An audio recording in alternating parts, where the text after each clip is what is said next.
Le Festival de l'environnement Green Horizonte démarre cette année en Balagne avec une première édition et pour l'occasion, nous sommes allés à la rencontre des nombreux intervenants qui nous ont détaillé leurs spécificités et surtout leur rôle dans ce festival. Regardez.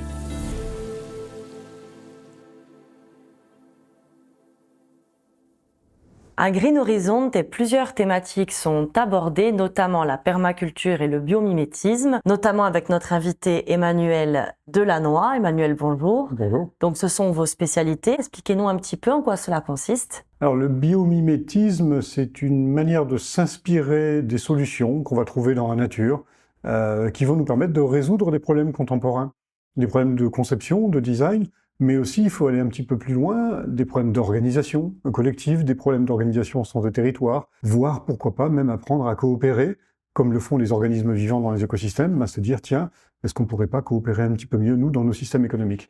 Donc c'est la première chose. Et la permaculture, alors c'est très proche comme notion, une manière d'organiser les systèmes de production humains, pareil, en s'inspirant de la dynamique des écosystèmes, et notamment, alors la permaculture est connue pour l'agriculture, mais ça couvre des tas d'autres champs, mais en agriculture, on va s'inspirer par exemple des coopérations et des complémentarités entre les plantes et les animaux. On va avoir des systèmes les plus diversifiés possibles, de manière à ce qu'ils soient les plus résilients et productifs possibles. Pourquoi vous êtes venu assister donc, au festival Green Horizonte et en quelle qualité? Alors en qualité d'expert sur ces sujets-là, effectivement, j'ai eu la chance cet après-midi d'animer un atelier sur la fresque de l'économie régénérative, qui est donc une fresque, comme il y a les fresques du climat, fresque de la biodiversité, qui permet de découvrir finalement les concepts de l'économie. Aujourd'hui, la manière dont elle interagit avec les systèmes vivants, la société, les humains et le reste du système vivant, et comment cette économie peut devenir une économie qui vient réparer, restaurer, régénérer le vivant, au lieu de le dégrader et de le détruire aujourd'hui. En fait, au début, elle aurait pu s'appeler la fresque de la perma-économie, puisque c'est le titre de mon livre, mais pour la faire plus ouverte, on l'a appelée la fresque de l'économie régénératrice. Prenez ainsi une économie, je dirais, éco-responsable, mais qui fonctionne, c'est ça? C'est une économie inspirée par le vivant, ancrée dans les systèmes vivants, effectivement, donc une économie qui a fait le choix de coopérer avec la nature et pas de lutter contre la nature, tout à fait. Et quelles seront vos activités aussi tout au long du festival? Est-ce que vous allez animer d'autres ateliers, participer à d'autres événements? Donc il y a une conférence sur le biomimétisme et la permaéconomie, il y a eu cet atelier sur la fresque, et j'interviens samedi soir sur un moment pioche sur art et vivant, parce qu'il se trouve qu'à côté de ces compétences-là, cette expertise-là, j'ai écrit aussi des poèmes, et donc des poèmes sur le vivant, sur la nature, et évidemment donc sur le côté un petit peu punk et foisonnant du vivant. Donc on va pouvoir en parler demain. Donc vous avez à la fois, je dirais, le côté scientifique, mais aussi surtout le côté un peu artistique, écrivain, à écrire des choses un peu philosophiques sur la nature, le vivant. Donc en quoi ça consiste exactement? Donc j'oppose pas du tout en fait la vision artistique, sensible et la vision plutôt rationnelle et scientifique de tout ça. Au contraire, je pense qu'une grande partie des problèmes économiques aujourd'hui, des problèmes de société qu'on peut rencontrer aujourd'hui, sont liés au fait qu'on a perdu cette capacité d'émerveillement, cette sensibilité par rapport au vivant, cette humilité finalement qui est de dire, ben oui, il y a d'autres êtres vivants sur cette planète que nous, les humains. Ce serait peut-être intéressant qu'on s'intéresse un petit peu plus à ce qu'ils sont capables de faire, à ce qu'ils sont capables de nous apporter.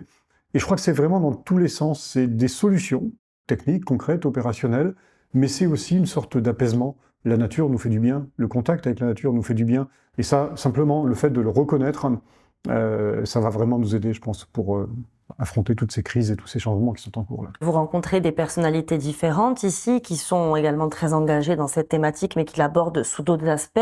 Est-ce que c'est enrichissant pour vous? Oui, et alors ce qui est particulièrement enrichissant, bon, je suis déjà venu en Corse plusieurs fois, j'habite à Marseille, pas très loin, donc, c'est qu'ici, on est sur un événement qui est quand même centré sur d'autres formes de tourisme, qui est assez exploratoire sur la manière dont le tourisme pourrait évoluer demain.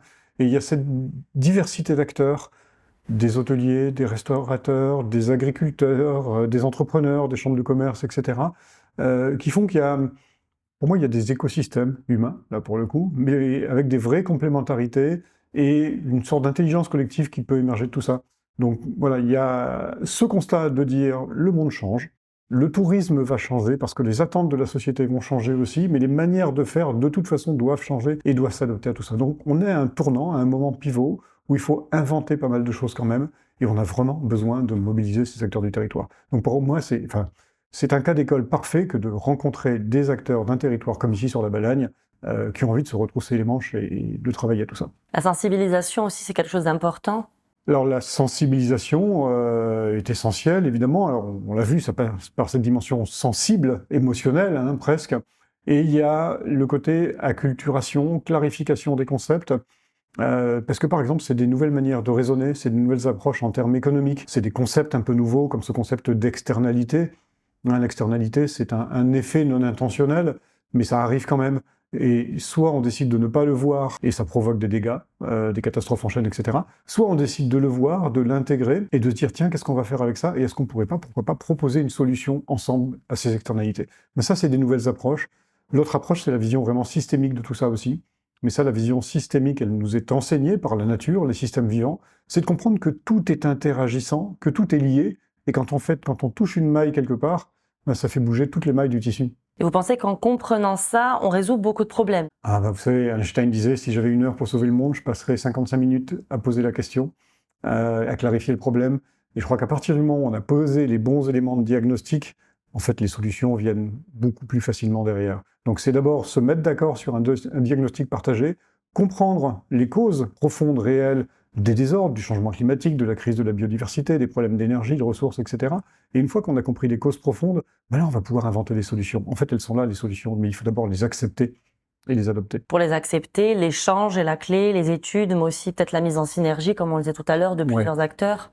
L'échange, le fait de comprendre, de mettre des mots sur, de mettre des mots MOT sur des mots MAUX, de comprendre d'où viennent en fait les problèmes, de comprendre qu'on n'est pas seul, parce que si souvent un acteur économique il va être isolé dans sa problématique, un agriculteur il va se sentir très souvent très seul, un hôtelier, un restaurateur, il va avoir des fins de mois difficiles, il va avoir des périodes très difficiles dans l'année, etc. De comprendre qu'il n'est pas tout seul, qu'en fait vous êtes très nombreux, ils sont très nombreux sur le territoire à avoir les mêmes problèmes, peut-être qu'ensemble on va pouvoir anticiper et justement créer des nouvelles ressources en fait. Vous êtes quand même optimiste pour la suite.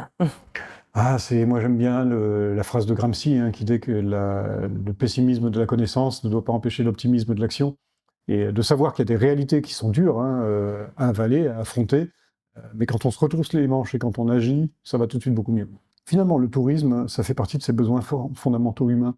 On a besoin de vivre des nouvelles expériences, on a besoin de découvrir des choses, de se confronter à d'autres cultures, d'autres environnements, de rencontrer des personnes différentes.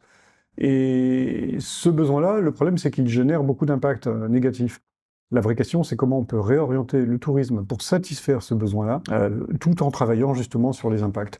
Ça passe par des solutions, les monnaies complémentaires locales, des circuits courts, des séjours un petit peu plus longs, des voyages plus lents peut-être aussi, enfin d'autres modes de déplacement. Il y a plein de choses à inventer derrière. J'aime bien dire aussi que le voyage, il est essentiel pour les humains, mais finalement, est-ce que les choses ont besoin de voyager autant que ça? Est-ce que quand on vient en Corse, quand on est touriste, est-ce qu'on ne va pas consommer Corse plutôt que d'acheter des choses qui ont traversé 3 ou 4 continents et fait des milliers de kilomètres avant d'arriver dans notre assiette? Les humains ont besoin de voyager. Les choses ne devraient pas voyager. Vous pensez quand même que la Corse, elle est sur la bonne voie? C'est difficile à dire, mais je pense que comme tout le monde, elle se cherche. Et se chercher, c'est déjà faire un bon premier pas dans la bonne voie. Bien, merci en tout cas, Monsieur Delannoy. Merci beaucoup. Merci à vous. Merci à vous de nous avoir suivis. On se retrouve très vite avec un nouvel invité.